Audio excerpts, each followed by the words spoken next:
Hello everybody. हम लोग पढ़ रहे हैं क्लास 9th की बुक बिहाइव्स के पोएट्री सेक्शन, जिसका पहली कविता का नाम है द रोड नॉट टेकन, अर्थात जो सड़क नहीं ली गई, और इसके राइटर हैं रॉबर्ट फ्रॉस्ट। तो चलिए शुरुआत करते हैं इसके परिचय से। और मैं हूं आपका ईएनजी ट्यूटर, और आप देख रहे हैं मेरा इंग्लिश ईएनजी ट्यूटर चैनल। और अगर आप इसको लाइक करते हैं तो ज़रूर लाइक करें और सब्सक्राइब करें, और मेरे चैनल पर अगर बात अच्छी लगती है तो आप इसको कमेंट्स ज़रूर करें। तो चलिए शुरू करते हैं आज का हमारा पोएट्री सेक्शन, क्लास 9th का लेसन नंबर 1, सड़क जो नहीं ली गई। राइटर कह रहे हैं this well known poem is about making choices. यह जो प्रसिद्ध कविता है वह चुनाव करने के विषय में है। And the choices that shapes us, और जो चुनाव होता है वह हमको आकार देता है, हमको बनाता है।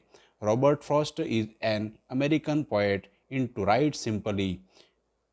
और यह जो कविता है वह फ्रॉस्ट एक अमेरिकन कवि हैं जो सरल भाषा में लिखते हैं, but insightfully about common ordinary experiences. लेकिन वह सामान्य साधारण अनुभव के विषय में गहरी जानकारी रखते हैं।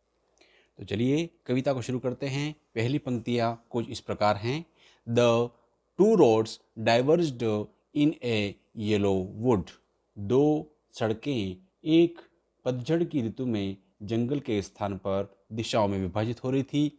And sorry I could not travel both, और मुझे अफसोस है कि मैं उन दोनों पर नहीं चल सका।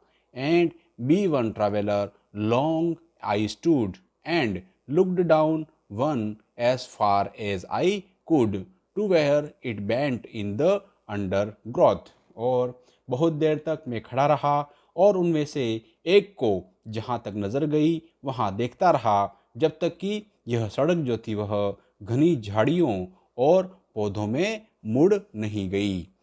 अगला पैराग्राफ में कवि कह रहा है then took the other just as fair. और फिर मैंने दूसरी सड़क का प्रयोग करना आरंभ कर दिया, जी यह मुझे उतनी अच्छी दिख रही थी। And having perhaps the better claim. और शायद यह पहली सड़क जो थी यह सड़क प्रयोग किए जाने के और अधिक अच्छा अधिकार रखती थी। Because it was grassy and wanted wear. क्योंकि यह हरी भरी घास से परिपूर्ण थी। Though as for that the passing there had warned them really about the same। और यद्यपि वहाँ से दोनों सड़कें से गुजरने के प्रयोग करने की बात करें तो दोनों लगभग समान रूप से प्रयोग की गई थी। कवि यहाँ इन पंक्तियों के माध्यम से कह रहा है कि प्रकृति के हमें अधिक समीप रहें और हमको चारों ओर भी देखना चाहिए। अब तीसरे पैराग्राफ में कवि कह रहा है and both that morning equally lay in leaves no step had trodden black. कवि कह रहा है कि उन दोनों उस प्रातःकाल को मेरे सामने समान रूप से फैली थी। पत्तों को किसी ने पैर से रौंद कर काला नहीं किया था। Oh I kept the first for another day. और मैंने पहली सड़क किसी अन्य दिन चलने के लिए रख ली।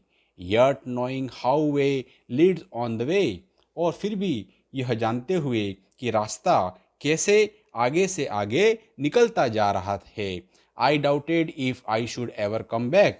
और मुझे संदेह हुआ कि कभी मैं वापिस आ भी पाऊंगा या नहीं। अगले चौथे पैराग्राफ में कवि कह रहा है I shall be telling this with a sigh somewhere ages and ages hence.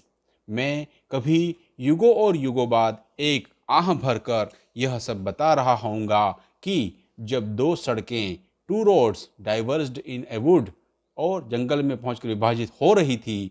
And I took the one less travelled by. और मैं जब बताऊंगा तो मैं कह रहूँगा कि जब जो दो सड़कें एक जंगल से गुजर कर विभाजित हो रही थी तब मैंने वह सड़क प्रयोग में लेनी चाहिए जिस पर कम चला गया था।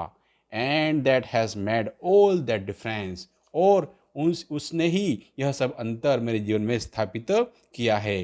अर्थात यहाँ पर कवि कहना चाहता है कि आपके द्वारा जो निर्णय लिए जाते हैं वह भविष्य में आपको जीवन को अच्छा या बुरा बनाते हैं। तो कवि इन पंक्तियों के माध्यम से कहना कवि के द्वारा इन पंक्तियों का अर्थ यह अपन लगा सकते हैं कि शुरुआती जो पंक्तियाँ थी उनके अंदर जो कवि है वह कम प्रयोग की हुई सड़क पर चलने का अच्छा मान रहा था, लेकिन जैसे ही कवि ने अंतिम दो पैराग्राफ लिखे हैं उसमें कवि कह रहा है कि अपने चुनाव का पछतावा सा उसको लग रहा था। उसने सामने उपस्थित अवसर को छोड़ दिया और उसने किसी अन्य दिन के लिए आगे सरका दिया। अब यह सोचता है कि शायद उसका जीवन अधिक प्रसन्न होता यदि वह अधिक प्रयोगी की गई सड़क पर चलने का निर्णय लेता। तो हमारे जो चुनाव होते हैं, हमारा जो चयन होता है, वो हमारे जीवन को प्रभावित करता है।